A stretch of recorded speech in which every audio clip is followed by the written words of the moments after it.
Great Thursday evening, June 3rd, 2021. To God be the glory for yet another closing of another beautiful day. God is so worthy to be praised. He is so faithful even when we are unfaithful. We don't deserve it. We don't deserve to see another moment, but in His loving kindness, He allows us to get things right, and we thank Him.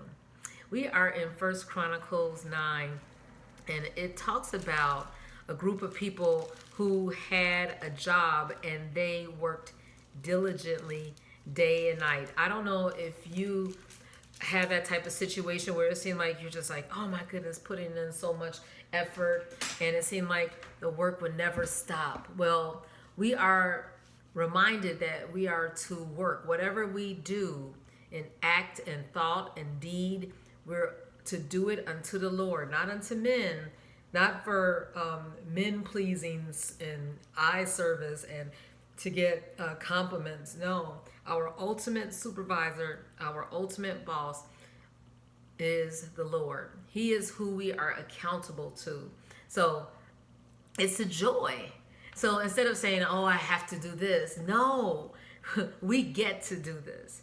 Because there's going to be one day when we look back and we will be like, man, if only I took advantage of the time, talents, and treasures that the Lord gave me for that season.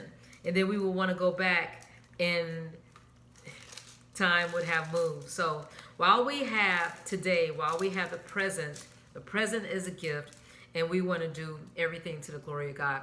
In 1Chron.9, it talks about the brethren, heads of the house of the fathers, and they're talking about the amount, and it says very able men. That means very capable. They're adept, they're knowledgeable, they have high ability. And the Lord poured in talents and giftings and just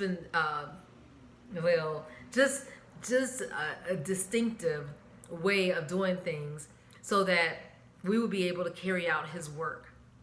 And dispositions, pretty much is what I'm saying. And we might not understand why this person was joined with this person to bring these genes together and then to create this person. But there's a unique combination. And God works everything out for the good, for His glory, so that He can get the product that He wants out of that person's life. Like I said, it might be a head scratcher. And it says in verse 13, the work of the service of the house of God. Whatever is the product, the Lord wants us to carry the sanctuary in that place, whether it's to the farm, whether it's to the fields, whether it's to the streets of San Francisco, wherever we are the house of God, and we carry His Spirit. And also in verse 33, it talks about how there were people who were appointed, musicians and singers, chief of the fathers of the Levites, who remaining in the chambers were free, for they were employed in that work both day and night. Like I said, we might say like, oh, I have this job here, or I might have this assignment here for 8 hours. But when it's in your heart, it's within you to do that work both day and night. And you might not be doing the actual function, but you're thinking about it. You're not worrying about it. You're casting the cares on the Lord, and know that He will direct you in the way that thou shalt go. So that's a great perspective to have for especially someone who's going into the world of work. It's a vocation.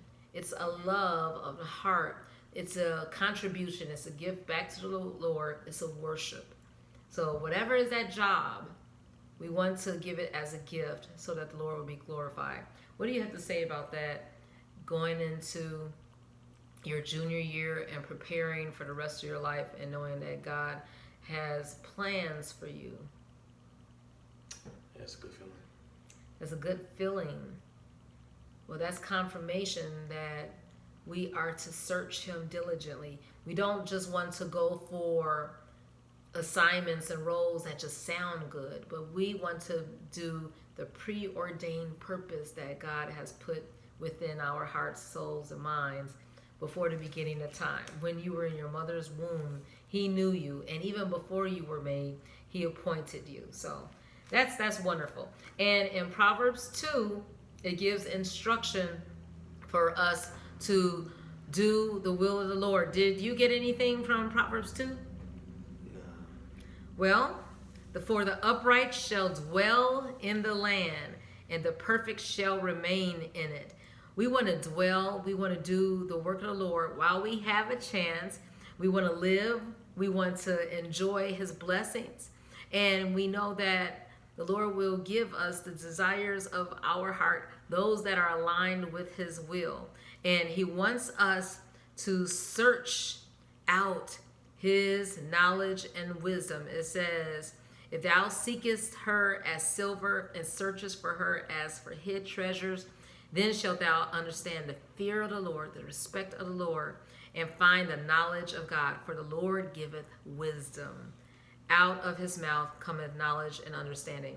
And he'll give us knowledge how to do that job, how to do that assignment, so that he'll get the glory. He layeth up sound wisdom for the righteous. He is a buckler of protection for those who walk uprightly. Let's walk uprightly with the assignment that the Lord has given us, and then we will see that we will be able to accomplish his will, and we will enjoy it. It will not be drudgery, but day and night we'll be able to thank him and worship him with our work.